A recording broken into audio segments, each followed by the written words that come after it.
dear colleagues. This talk is on the surgical exposures for total knee arthroplasty. All of you are aware that there are multiple approaches that you could perform a total knee arthroplasty. The standard one being the medial parapatellar approach.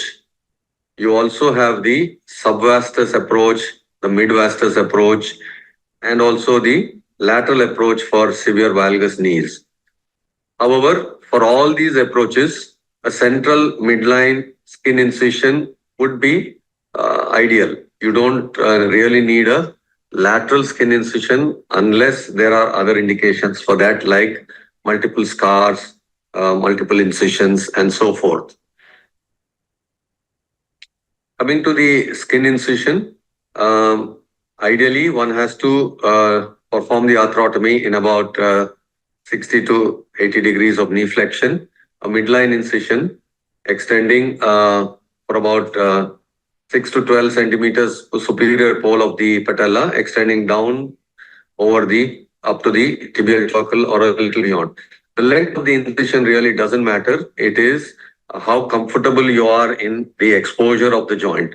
In a thin individual, you can have a shorter incision. In a very obese individual, you may need to extend your incision because of the difficulties one encounters in the performance of the surgery. So, in case of multiple scars or previous incisions, use the most lateral scar so as to preserve the vascularity of the flaps. Now, one has to be very careful, unlike performing a hip replacement in the knee, because it's a very subcutaneous joint.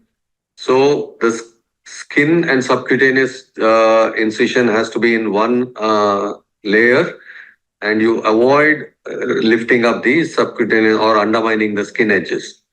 So, and also with your retractors, don't put undue pressure on the skin. Some rheumatoids particularly are very prone for skin edge necrosis, and that's one of the commonest complications one encounters in total knee arthroplasty.